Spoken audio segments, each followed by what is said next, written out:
जय हिंद। तो आज हम एक बहुत इम्पोर्टेंट टॉपिक पढ़ने वाले हैं जिसका नाम है सिटीजनशिप।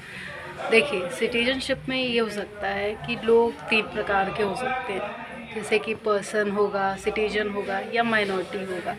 सिटीजन जैसे कि वो इंसान जो कि उस देश का निवासी हो, मतलब उसको सरकार पहचानती है कि हाँ, ये हमारे देश का और इसको रहने का पूरा लीगल हक है। उसे कोई भी किसी भी तरीके से ये नहीं कह सकता कि भाई आप इस देश में नहीं रह सकते, आप कैसे आए हो। उसको किसी वीज़ा या किसी चीज़ की ज़रूरत नहीं है, उसके पास पूरी राइट है कि वो रह सके। तो उसे हम सिटीजन कहते हैं। जैसे आप, मैं, जो कि हमें एक बहुत इम्पोर्टेंट और भी पावर देता है, राइट टू वोट।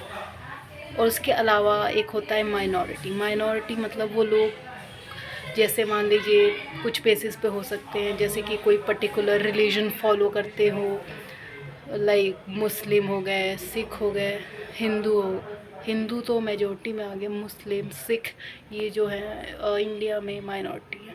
इसके अलावा सिटीजनशिप जो है हमारे आर्टिकल 5 to 11 के बीच में है इंडियन कॉन्स्टिट्यूशन के, और ये पार्ट 2 में आता है। इसके अलावा आर्टिकल 5 जो है ये हमें कुछ राइट देता है to being a citizen of India, जैसे कि बाय बर्थ आप हो सकते हैं इंडिया के सिटीज़न, ठीक है। इसके अलावा आप, अगर आपके कोई पेरेंट्स जो हैं they are born in India, then you could be a citizen of India, right. It gives you a citizenship legally. Also अगर मान लीजिए कि जब कॉन्स्टिट्यूशन लागू नहीं हुआ था, मतलब 26 जनवरी 1950 से पहले अगर आप रहते हैं तो आप सिटीजन हैं, ठीक है, इंडिया के। और वहीं अगर हम आर्टिकल 6 की बात करें तो वो हमें वो बताता है कि जैसे कुछ लोग पाकिस्तान चले गए थे, क्योंकि हमें कहीं ना कहीं एक साइन मिल ही गया था ऑलमोस्ट सभी लोगों को उस टाइम पे कि पार्टीशन तो होगा ही। तो कुछ लोग जो हैं इंडिया से पाकिस्तान चले गए थे फिर, ठीक है। और फिर वहाँ से जब वो लोग, मतलब उन्हें लगा कि नहीं हमें वापस जाना चाहिए ये वो, तो वो वापस आ गए। तो उस वक्त एक रूल बना दिया गया था गवर्नमेंट द्वारा 19 जुलाई 1948 के बाद, अगर कोई भी इंसान इंडिया में वापस आना चाहता है पाकिस्तान से, तो there was a rule called as permit 19 July 1948। पूरा नाम उसका था परमिट 19 जुलाई 1948। तो आप इसी को फॉलो करके इंडिया में वापस आ सकते थे 19 जुलाई 1948 के बाद। उसके अलावा जैसे जब आप 19 जुलाई 1948 के बाद इंडिया में आ रहे थे, तो अब ये नहीं है कि क्योंकि तब पार्टीशन हो चुकी थी, दोनों कंट्रीज़ अलग बन चुकी थी, तो हर कंट्री का अपना एक रूल होता है, एक रेगुलेशन होता है। तो जब आप 19 जुलाई 1948 के बाद वापस आए इंडिया में कोई भी इंसान, तो उसको 6 मंथ्स के बाद एक रजिस्ट्रेशन फॉर्म भरना होता था, तो जाके वो 6 मंथ पहले रजिस्ट्रेशन फॉर्म भरना पड़ता था और फिर वो इंडिया का सिटीजन कहलाया जाता था, ठीक है। वही अगर हम आर्टिकल 7 की बात करें तो वो डील करता है जब इंडिया से लोग पाकिस्तान गए होंगे, ठीक है, पर फिर उन्हें लगा कि नहीं, 1 मार्च 1947 के बाद जब वो पाकिस्तान चले गए थे, पर फिर वो 6 महीने के बाद वापस आ गए, क्योंकि मतलब उन्हें शायद कोई रीज़न लगा होगा जिसकी वजह से वो वापस आ गए। तो वो हो गया हमारा। फिर वहाँ पे भी वही गवर्नमेंट के रूल थे, अब क्योंकि दूसरी कंट्री से आप वापस आ रहे, 2 मुल्क बढ़ चुके थे, तो उसे हमने दे दिया 6 मंथ का रजिस्ट्रेशन। मतलब कि एक बंदे को जो भी आया है उसको 6 मंथ रजिस्ट्रेशन करना पड़ेगा, तभी जाके, मतलब एक सर्टिफिकेट है, तभी आप इंडिया के सिटीजन बन सकते हो। फिर आएगा आर्टिकल 8। अगर मान लीजिए कि अगर आपके पेरेंट्स इंडियन हैं, ठीक है, और वो बच्चा कहीं और पैदा हुआ है, फॉर एग्जांपल आप कहीं घूमने के पर्पज़ से गए या किसी कारण से आप किसी दूसरे कंट्री में हैं और आपका बच्चा वहाँ हो गया, तो डज़न्ट मीन कि आप वहाँ के, मतलब आपको इंडिया की सिटीजनशिप छिन जाएगी। नो, अगर आपके पेरेंट्स इंडिया से हैं, वो इंडियन बॉर्न है, तो आपको इंडिया की सिटीजनशिप मिलेगी। ये हमारा आर्टिकल 8 हमें बताता है। इसके अलावा आर्टिकल 9 जो है उसमें हमें बेसिकली ये बता रहा है कि अगर आपने किसी और कंट्री की, दूसरे कंट्री की सिटीजनशिप ले ली है तो इट्स क्वाइट ऑब्वियस कि अगर आपके पास एक कंट्री की सिटीजनशिप है in almost most of the cases, तो आपसे इंडिया की सिटीजनशिप कैंसिल करवा दी जाएगी। फिर आर्टिकल 10 हमें ये बताता है कि आपकी सिटीजनशिप तब भी कैंसिल हो सकती है। जैसे मान लीजिए आपको इलीगल वर्क करे, फॉर एग्जांपल अगर आप इंडिया में रहते हैं, इंडिया से आप सब कुछ इंडिया का यूज़ करते हैं और फिर आप बुराई भी इंडिया की करते हैं, किसी और कंट्री की तारीफ़ कर रहे हैं, कोई वॉर हो गया, आप इंडिया का साथ नहीं दे के दूसरी कंट्री का साथ दे, तो उस केस में भी आपकी सिटीजनशिप कैंसिल हो सकती है as per the constitution of India and according to article 10। Also article 11 भी डील करता है सिटीजनशिप से। तो इसमें ये कहता है कि अगर जो सिटीजनशिप के रूल हैं वो सारे पार्लियामेंट बनाती है या और इससे डील जो है बेसिकली होम मिनिस्ट्री करती है। अगर कोई पूछे कि कौन सी मिनिस्ट्री है जो कि सिटीजनशिप से डील करती है, तो that is the home ministry. Alright, also if you see the article 5 to 11 talks about the citizenship, like article 5 basically talks कि on the basis of born या birth you will get the citizenship of India. article 6 talks when जब कि आप पाकिस्तान से India आए तब। Article 7 talks about जब आप इंडिया से पाकिस्तान गए तब किसी सिटीजनशिप में क्या होगा। आर्टिकल 8 बताता है कि फॉरेन कंट्री में अगर आपका बर्थ हुआ तो क्या होगा। 9 में बताता है कि अगर आपने सिटीजनशिप ले ली किसी और कंट्री की तो क्या होगा। आर्टिकल 10 हमें बताता है कि अगर आप मतलब इस कंट्री में रह के किसी और कंट्री का सपोर्ट करते हैं, इस कंट्री के अगेंस्ट जाते हैं, तो आपकी सिटीजनशिप कैंसिल हो सकती है। और आर्टिकल 11 हमें बताता है कि पार्लियामेंट जो है सारे एक्ट्स बनाती है, जिसमें से एक बहुत इंपॉर्टेंट एक्ट है which is citizenship act 1955। Means कि सिटीजनशिप के लिए एक एक्ट बनाया गया था in the very first for the very first time which was in year 1955। तो पहला अमेंडमेंट भी हुआ 1955 सिटीजनशिप एक्ट बनने के बाद, जो कि था 1986 में। वेरी इंपॉर्टेंट, सबसे पहले सिटीजनशिप एक्ट 1955 में बना, फिर जो फर्स्ट अमेंडमेंट हुआ वो 1986 में हुआ, फिर 1992 में सेकेंड अमेंडमेंट, फिर 2003 में भी अमेंडमेंट हुआ, फिर 2005 में। उसके अलावा अब ये अमेंडमेंट हमें बताता है कि 5 ऐसे वेज़ हैं through which you get the citizenship of India.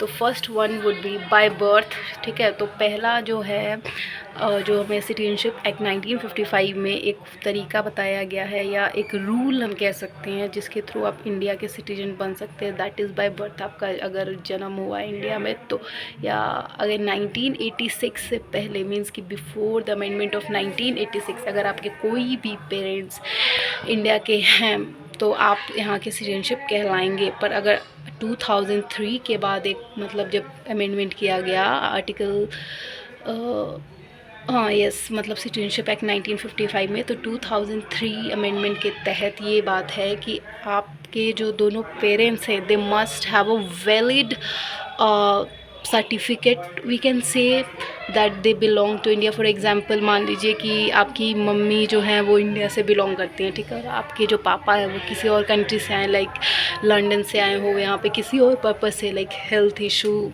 Health hospital service के लिए या एजुकेशन के लिए, और यहाँ उन्होंने उनसे शादी कर ली, तो ऐसा नहीं होगा कि उस केस में मतलब you will be citizen of India. No, उन दोनों का मतलब आपके पापा यहाँ पे एज अ रजिस्टर्ड होने चाहिए इंडिया में under the government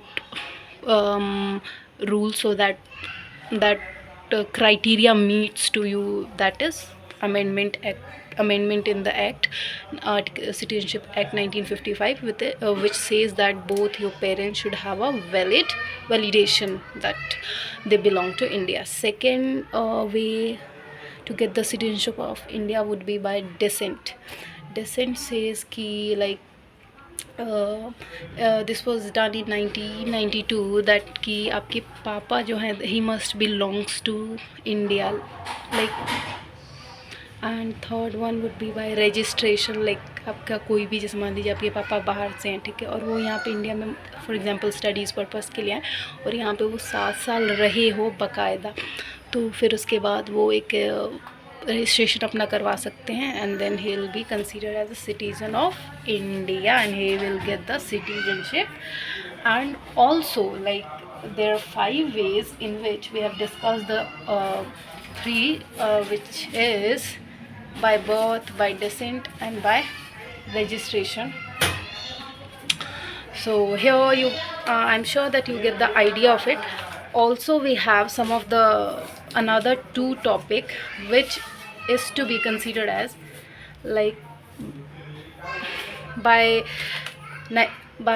naturalization. By naturalization is the 4th way that you can get the citizenship of India, जिसमें कि ये कहा जाता है कि अगर मान लीजिए कोई भी इंसान अगर उसमें कोई स्पेशलिटी है रिलेटेड टू आर्ट और साइंस तो भी वो इंडिया का सिटीजन बन सकता है। और इधर अगर वो इंडिया के जैसे 22 लिंग्विस्टिक लैंग्वेजेस है उसमें से कोई एक बिल्कुल अच्छे से सीख ले तो भी वो इंडिया का सिटीजन बन सकता है by the naturalisation process. Also अगर वो 10 साल इंडिया में रह जाए तो ये नहीं कि आप आए हैं कुछ दिन रहें कुछ महीने रहें and you find India very fascinating, no, like you have to be in India for the very good enough time of 10 year, तभी आपको इंडियन सिटीजनशिप मिलेगी as per the Citizenship Act. Okay, or the last one, which is the 5th way, is by incorporation of territory. Incorporation of territory means, for example, कि अगर जैसे war होते हैं, ठीक है, तो कुछ ऐसे टेरिटरी के पार्ट होते हैं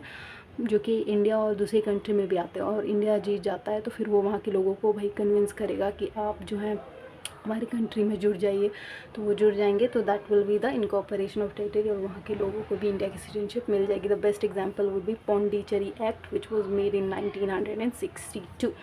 ऑल्सो कुछ स्पेशल और लाइक मोस्ट इम्पॉर्टेंट टर्म्स हैं, जैसे कि इस जो हमने मतलब ये सिटीजनशिप लाइक कह सकते हो आप कि हाँ सिटीजनशिप आइडिया हमने किस कंट्री से अडॉप्ट किया है, दैट इज़ फ्रॉम ब्रिटेन।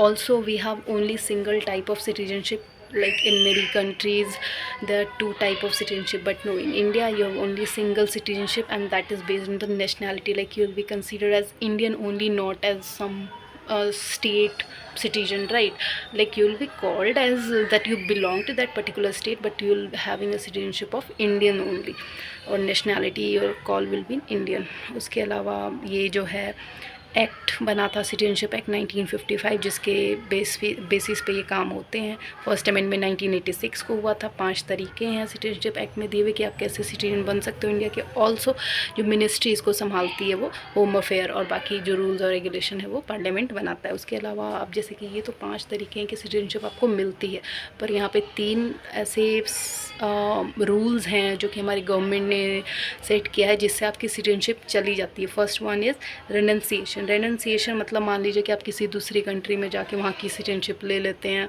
तो इस केस में आपसे आपकी सिटीजनशिप छिन जाएगी। Second one is termination. Termination मतलब कि मान लीजिए कोई वॉर हो गया, ठीक है, इंडिया चाइना, इंडिया पाकिस्तान के बीच में, और आप दूसरी कंट्री का फेवर ले रहे हैं, मतलब रहते आप इस कंट्री के, अपने कंट्री को सपोर्ट ना करके दूसरी कंट्री को करें, तो उस केस में भी आपका टर्मिनेशन हो जाएगा, which is your loss of citizenship. Third one and the last one of loss of citizenship के जो ज़रिया है वो है डेप्रीविएशन। डेप्रीविएशन जैसे कि मान लीजिए आप अगर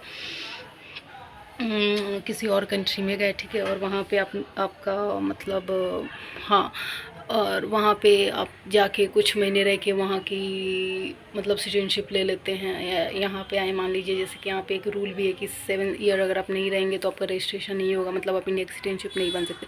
और आप फिर ऐसे डॉक्यूमेंट्स वगैरह बना लेते हैं, फिर इंडिया में रहने लगते हैं, तो अगर फिर जब हम पता चलेगा इन्वेस्टिगेशन के बाद, तो you will be deprive. So there are 5 ways और the set of rules that has been made by government to make any person the citizen of India through the Citizenship Act 1955, which is by birth, by descent, by registration, by naturalization and by incorporation of territory. Also यहाँ पे 3 तरीके भी हैं जिससे loss of citizenship होती है, मतलब आपसे नागरिकता छीनी जाती है, जो कि है रेनन्सिएशन, टर्मिनेशन, डेप्रीविएशन। तो I hope I have clear the topic for you. Thank you so much. Please do subscribe my channel, and yeah, I'll see you in another video.